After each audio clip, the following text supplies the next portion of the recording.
Hi guys, I'm welcome back to Gamma Crypto. In channel subscribe மறக்காம subscribe பண்ணுங்க because crypto coins பத்தின எல்லா இன்ஃபர்மேஷனும் நம்ம சேனல்ல பாத்தீங்கன்னா உங்களுக்கு டே ப்ரொவைட் பண்ணிட்டு இருக்கோம். ஸோ பைகாயின் வந்து பாத்தீங்க அப்படின்னா ஆஃப் லேட்டா எந்த ஒரு பெரிய மூவ்மெண்ட்டும் இல்லாம இருந்தது. நம்ம வந்து பாத்தீங்கன்னா அதோட ஏஐ இன்டிகிரேஷன் பத்தி அவங்க எப்படி ரொபாட்டிக் சிஸ்டம்ஸ்லாம் வந்து பாத்தீங்க அப்படின்னா இன்வெஸ்ட்மெண்ட் பண்ணியிருக்காங்க அப்படின்றத ரொம்ப டீட்டெயிலாக பிரேக் டவுன் பண்ணியிருந்தோம். பட் ஆனால் நவம்பர்ல வந்து பாத்தீங்க அப்படின்னா பைகாயினை பொறுத்த வரைக்கும் ஒரு பெரிய செட்பேக் இருக்கும் அப்படின்ற மாதிரி தான் சொல்லப்படுது.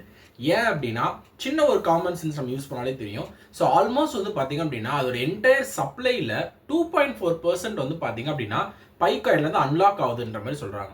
ஸோ நம்ம வந்து பார்த்தீங்க அப்படின்னா பைகாயினில் மைக்ரேஷன் கம்ப்ளீட் ஆகும்போது லாக் பீரியட்னு சொல்லிட்டு ஒன்று செட் பண்ணுவோம் கரெக்டுங்களா. ஸோ அந்த லாக் பீரியட் வந்து பார்த்தீங்க அப்படின்னா மேக்ஸிமம் ஒரு 1 இயர்க்கு இருக்கும், இல்லை 1 இயர் ப்ளஸ் இருக்கும், அந்த மாதிரி இருக்கும்.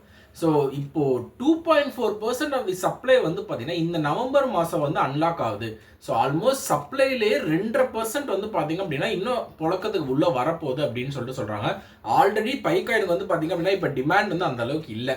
பட் இப்போ சப்ளையும் வந்து பார்த்தீங்க அப்படின்னா நிறைய வந்துட்டு இருந்தது அப்படின்னா டேரெக்டாக வந்து பார்த்தீங்கன்னா இது பைகாயினோட ப்ரைஸை தான் வந்து பார்த்தீங்கன்னா அஃபெக்ட் பண்ணும். ஸோ அதனால நவம்பரில் வந்து பார்த்தீங்கன்னா பைகாயினில் வந்து நம்ம கொஞ்சம் கேர்ஃபுல்லாக இருக்கணும் அப்படின்றது தான் இங்கே கான்செப்ட்.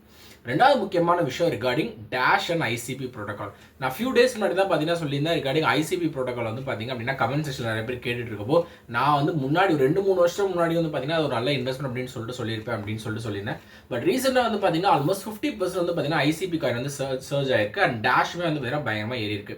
ஸோ இதுக்கான மெயின் ரீசன்ஸ் வந்து பார்த்தீங்கன்னா டெக்னிக்கல் இண்டிகேட்டர்ஸ் ஒரு சைடில் இருந்தாலும் இன்னொன்று வந்து பார்த்தீங்க அப்படின்னா ஐசிபி வந்து நிறைய ஏஐ இன்டிகிரேஷன்ஸ் வந்து பார்த்தீங்கன்னா அவங்களோட ஈகோ சிஸ்டமில் பண்ணிட்டு வராங்க. நிறைய புது டெவலப்மெண்ட்ஸ் வந்து பார்த்தீங்க அப்படின்னா கொண்டு வந்துட்டு இருக்காங்க. That is one of the key reasons. And மற்ற மார்க்கெட் எல்லாமே டவுனாக இருக்கிறப்போ இவங்க கொண்டு வர அட்வான்ஸ்மெண்ட்ஸ் வந்து பார்த்தீங்க அப்படின்னா ஐசிபி ப்ளஸ் டேஷ் ரெண்டுத்துக்குமே வந்து பார்த்தீங்கன்னா ஒரு பெரிய பூஸ்டாக வந்து பார்த்தீங்கன்னா அமையுது. ஸோ அதனால தான் இன்னைக்கு ஐசிபி அண்ட் டேஷ் வந்து கிட்டத்தட்ட 50% மேலே வந்து பார்த்தீங்கன்னா ப்ரைஸ் வந்து ஜம்ப் ஆயிருக்கு.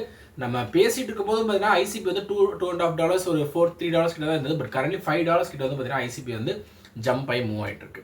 ஸோ தட் இஸ் நியூஸ் எல்லாரும் ஷேர் டு கைஸ் டுடே. கண்டிப்பாக ஒரு இன்ஃபர்மேட்டிவாக இருக்குன்னு சொல்லிட்டு நம்புறேன். இந்த மாதிரி நியூஸ் தெரிஞ்சுன்னா தொடர்ந்து கமெண்ட் சப்ஸ்கிரைப் பண்ணி வாட்ச் பண்ணுங்க. All the industry news like this regarding crypto currency. Thank you.